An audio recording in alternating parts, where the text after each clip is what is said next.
Muy buenas tardes, bienvenidos nuevamente a la materia de análisis y diseño de sistemas de información. En esta oportunidad vamos a continuar viendo el análisis estructurado. Para ello vamos a recordar un poquito lo que habíamos visto la anterior clase. Habíamos hablado del análisis estructurado.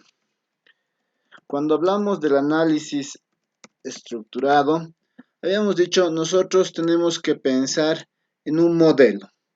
El análisis estructurado está relacionado a un modelo. Ese modelo se denomina el modelo ambiental, el modelo esencial. Este modelo esencial se descompone a su vez, habíamos dicho, de dos modelos. Un modelo que se llama modelo ambiental y otro modelo que se llama modelo del comportamiento, ¿no? Entonces aquí tenemos el modelo ambiental y tenemos otro que se llama el modelo del comportamiento. Eso habíamos mencionado, ¿no? Modelo ambiental y modelo del comportamiento. Ok, ahora bien, ¿qué habíamos ido viendo? Habíamos dicho, vamos a hablar del modelo ambiental.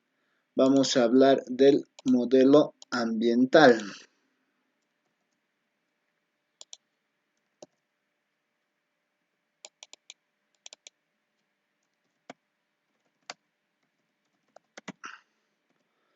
El modelo ambiental, nosotros habíamos dicho que tiene que ver con tres cosas. Tiene que ver primero con una declaración de propósitos, ¿no? Primero tiene que ver con una declaración de propósitos.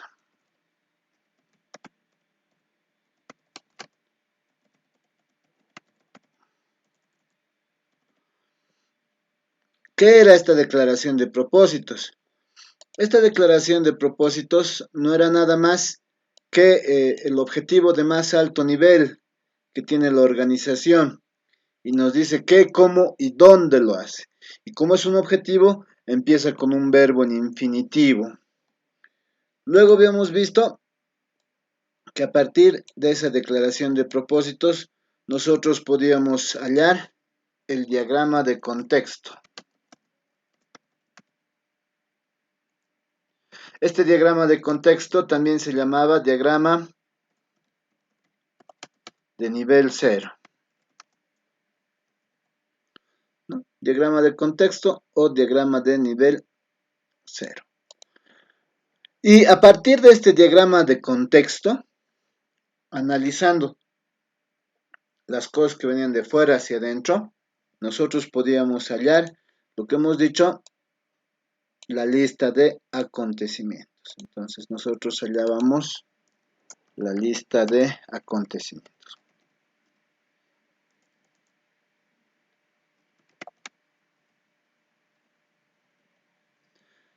Esta lista de acontecimientos eran eventos que ocurrían de afuera hacia adentro, ¿no? Eso es básicamente lo que hemos visto en la anterior clase. Ahora, para trabajar con esto, también habíamos dicho, para trabajar con los diagramas de contexto, nosotros íbamos a utilizar lo que se denominaba un DFD, ¿no? Nosotros íbamos a hablar de un DFD. ¿Qué es un DFD? Es un diagrama de flujo de datos. Nosotros íbamos a trabajar con DFDs. ¿Cuáles eran las particularidades de los DFDs? Las particularidades eran que era una representación gráfica. El círculo u óvalo representaba un proceso, ¿no es cierto? Sí, entonces nosotros teníamos un proceso. Y este proceso debería, ¿a qué se refiere por proceso? Se refiere a que va a transformar entradas en salidas y debe etiquetarse con un verbo y un objeto. Pero hay un pero. Cuando hablamos de un diagrama de contexto, lo que nos interesa es las flechas que entran de afuera hacia adentro y que este proceso se va a etiquetar con el nombre del sistema. El proceso, en cualquier otra circunstancia, les decía, se etiqueta con un verbo, pero para el diagrama de contexto se etiqueta con el nombre del sistema. Eso hemos visto. Luego tenemos un rectángulo, que era un terminador.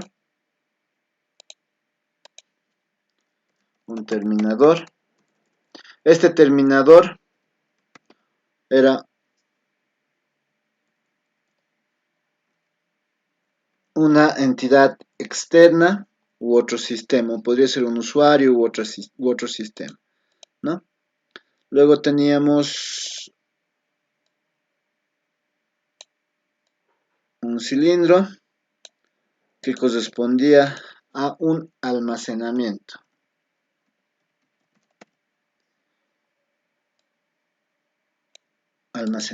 Y finalmente, las flechas de flujo que se etiquetaban si se almacenaba parte o el paquete de datos. El proceso transforma entradas en salidas, se etiqueta con un verbo.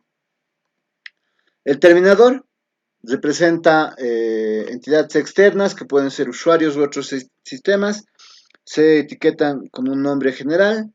El almacenamiento, que puede ser un almacenamiento físico o lógico, una base de datos es un almacenamiento lógico, que se etiqueta con un nombre descriptivo. Y los flujos de información que se etiquetan si se almacena parte o todo el paquete de datos. ¿No ven? ¿Sí? Y ya habíamos visto la declaración de propósitos y el diagrama de contexto tenía solamente una burbuja. Aquí se ponía el nombre del sistema, identificábamos entidades externas, identificábamos si existía algún almacenamiento externo. Primer paso, la primera burbuja, ¿no? Con el nombre del sistema. Segundo paso, entidades externas. Tercer paso, almacenamientos externos. Cuarto paso, los flujos de información. Y solamente etiquetábamos estos flujos si se almacenaba parte o todo el paquete de datos, ¿no? Y finalmente, teníamos que verificar la relación con el entorno. Este proceso tenía que tener entradas y salidas, flechas que entraban y flechas que salían. Si eso ocurría, estaba bien. Esto era la idea de un diagrama de contexto, ¿no?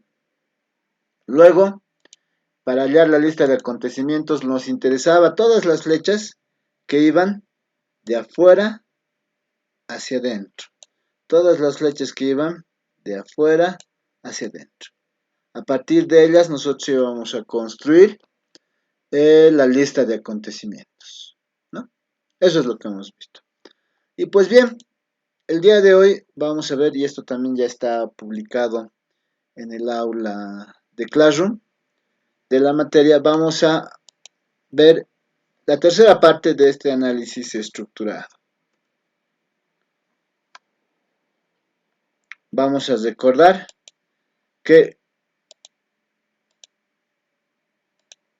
ya hemos visto el modelo ambiental, esto ya se ha visto, y lo que nos toca por ver el día de hoy es el modelo del comportamiento. Eso es lo que vamos a ver. Está. ¿Ok?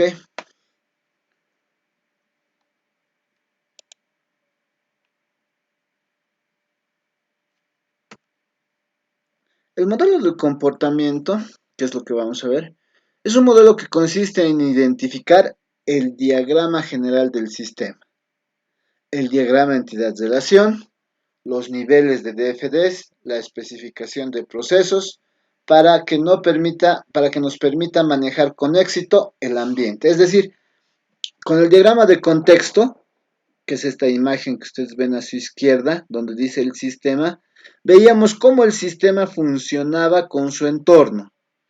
En cambio ahora, esta burbuja del sistema la vamos a ver por dentro. todos los procesos que se ejecutan dentro del sistema.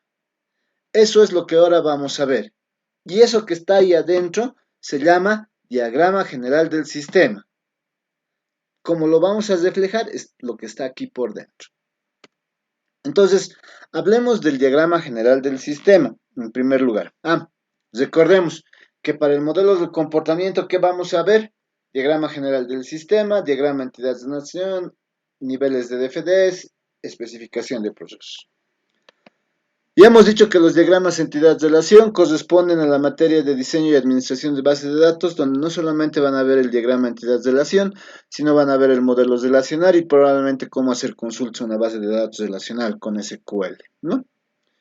Entonces, lo que a nosotros nos interesa en este momento, lo que a nosotros nos interesa es ver lo que es un diagrama general del sistema, ver los niveles de DFDs y determinar la especificación de procesos. Eso es lo que en este momento a nosotros nos interesa y eso es lo que vamos a ver. Diagrama general del sistema. El diagrama general del sistema o diagrama de nivel 1 permite modelar los procesos que realiza el sistema, para lo que va a realizar lo siguiente. Lo que nos interesa es ver cómo se ve, qué es lo que hace el sistema por dentro. Vamos a dibujar un DFD con un proceso como respuesta del sistema a cada acontecimiento identificado en la lista de acontecimientos. ¿Eso qué quiere decir? Quiere decir que nosotros acá, cuando hablábamos de todos los eventos que van de afuera hacia adentro, habíamos generado una lista de acontecimientos. Y habíamos dicho, esta lista no tiene que pasar de 7 elementos. ¿No ve? Y ahora estamos diciendo que para cada elemento de la lista, nosotros debemos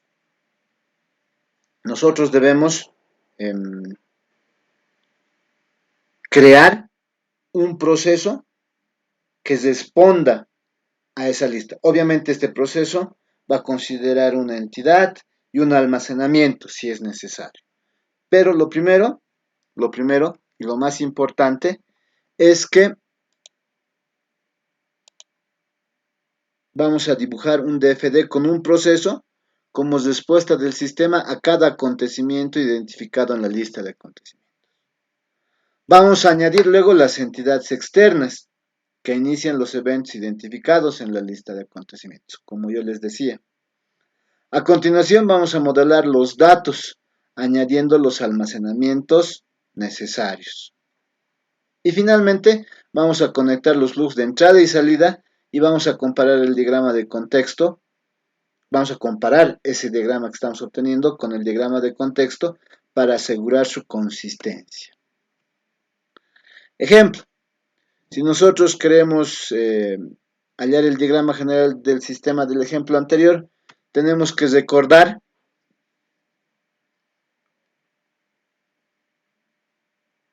un acontecimiento.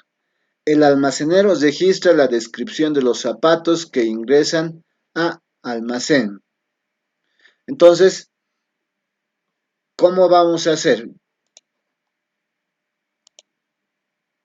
Por ejemplo, aquí tenemos el almacenero registra la descripción de los zapatos que ingresan al almacén. Ese es nuestro acontecimiento. Entonces nosotros de aquí tenemos que sacar el proceso. El proceso, ¿qué va a ser? El proceso va a ser el verbo registra. La descripción de los zapatos, el verbo y un objeto. Esto ya nos dice que es un proceso. Registrar la descripción zapatos. Este es un proceso. Luego vamos a identificar quién inicia el evento. El que inicia el evento es el almacenero. Ahí ya identificamos una entidad, ¿no? Y luego el almacenero registra la descripción de los zapatos. Nos vamos a dar cuenta que necesitamos un almacenamiento. Donde esta descripción que se está introduciendo, se tiene que almacenar en la base de datos. Así más o menos vamos a trabajar. Y eso es lo que tenemos. Si volvemos al ejemplo, en el ejemplo decimos, el almacenero registra la descripción de los zapatos que ingresan al almacén.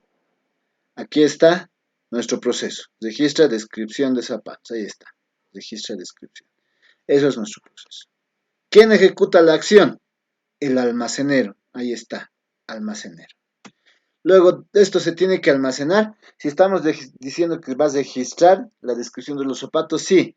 Y se va a almacenar en un almacenamiento con un nombre descriptivo, zapato. Aquí, ¿qué quiere decir que estoy almacenando? ¿Qué estoy guardando? Estoy guardando datos de zapato. Finalmente, ¿qué tengo que hacer? Los flujos de información. Hay un flujo que va de almacenero a el proceso registra descripción. Y estoy etiquetando descripción zapato. ¿Por qué? Porque se va a almacenar el paquete completo de datos, es decir, modelo, marca, talla, si es que no tuviéramos un registro, o por lo menos se va a almacenar una parte, la cantidad, si estuviera registrado. Esa descripción se tiene que almacenar ¿dónde? En el zapato. Habíamos dicho que no puedo utilizar una flecha que vaya directamente de almacenero a zapato, porque para eso tengo el sistema. Si no, no tuviera el sistema. Para hacer eso tengo que pasar siempre a través de un proceso, ¿no es cierto? Un proceso. ¿Ya? Entonces, esto es lo que hay que considerar. Veamos para el segundo. Porque hay que hacer esto para cada uno de los acontecimientos que hemos identificado. El segundo acontecimiento es el almacenero pide el stock de un zapato de acuerdo a su descripción.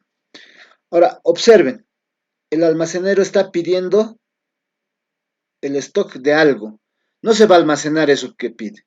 No quiero saber cuántos zapatos de talla 40 del modelo Kardashian para damas de la marca Marie Claire tenemos almacenados, por ejemplo. ¿Cuántos? Eso no se almacena, por eso no tiene etiqueta esto. Y aquí vean, se hace una consulta. Cuando la flecha sale del almacenamiento, como esta, es una consulta, estamos leyendo la base de datos. En cambio, en el anterior, la flecha iba al almacenamiento, vean, iba al almacenamiento, iba al cilindro. ¿Eso qué quiere decir? Quiere decir que nosotros íbamos a escribir en la base de datos, ¿no es cierto? Se iba a escribir en la base de datos.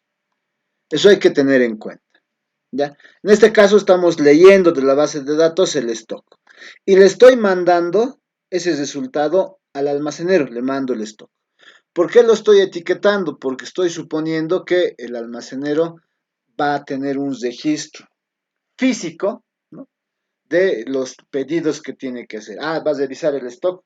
Tengo 10 unidades, tengo 15, tengo 5, hay que pedir, ¿no es cierto? Entonces, eso es lo que se tiene. Vamos al siguiente acontecimiento, el 3. El vendedor busca un zapato de acuerdo a su descripción. Vendedor va a buscar un zapato. Quiero de este modelo, talla. Igual hace una consulta, se lee de la base de datos. Y le devuelve una respuesta. Si tenemos, no tenemos. Y se almacena, sí. Se almacena porque eso le va a comunicar, eso tiene que decirle al cliente, ¿no? Si tenemos o no tenemos. Y seguramente vas a recordar para una otra oportunidad si alguien quiere un modelo similar en la talla determinada. 4. El vendedor registra la venta de un zapato de acuerdo a su descripción. Aquí hemos hablado principalmente de que se va a registrar la cantidad, ¿no? Se va a decrementar una cantidad. Entonces, registrar ventas. Aquí está, registra ventas. Registra ventas tiene que ver con un vendedor. un almacenamiento zapato. Entonces el vendedor va a mandar la descripción de lo que se está vendiendo. Un zapato de tal talla, color, marca, modelo. Y eso se tiene que escribir. ¿Qué hemos dicho que se va a escribir principalmente?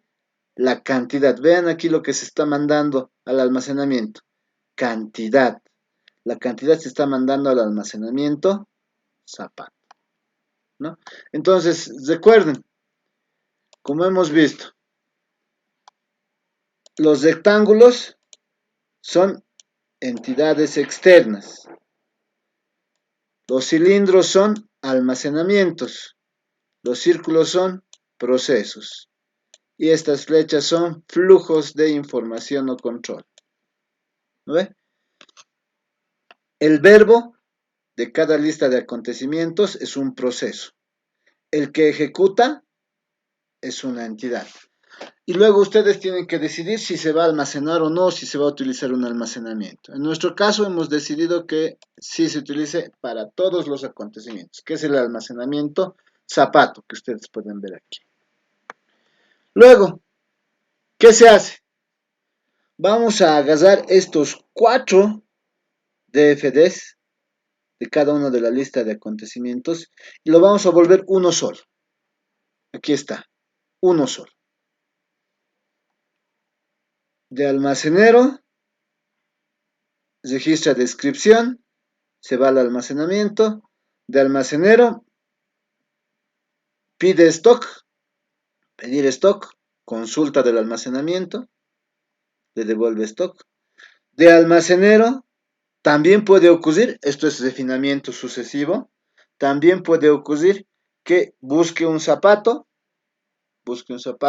se realiza la consulta y le puede devolver sí o no.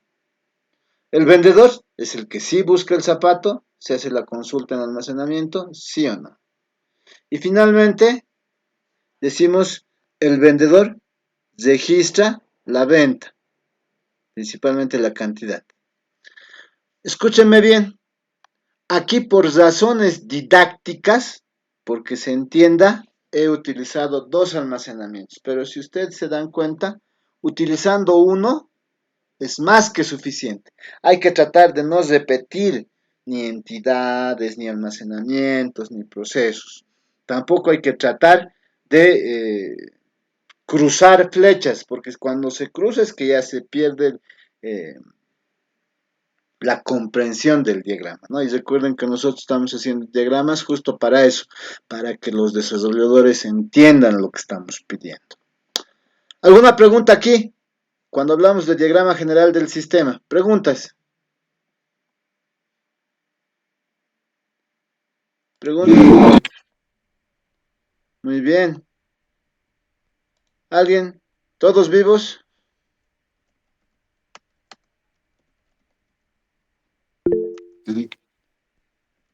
Muy bien.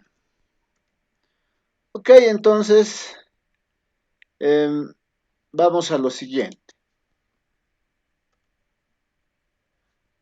Lo último que se tiene que hacer es verificar la consistencia con nuestro diagrama de contexto. ¿Qué quiere decir? De almacenero entra, envía en flujo su información y recibe flujo su información. Entonces aquí tenemos que ver, almacenero envía, sí, está enviando. Y estás recibiendo también, estás recibiendo. Ah, ok, funciona. Vendedor, envía y recibe. Vendedor, envía, envía y recibe. Ok, está bien, porque todos estos procesos son los que están dentro de esta burbuja, que le hemos llamado sistema de control de inventarios Mercurio. Está aquí adentro. Todos estos procesos están aquí adentro. ¿De acuerdo? ¿Ya? Entonces eso es lo último que se hace, se verifica la consistencia. Que si tienen entradas, tenga las entradas correctas, y si no, que no le falte, etc.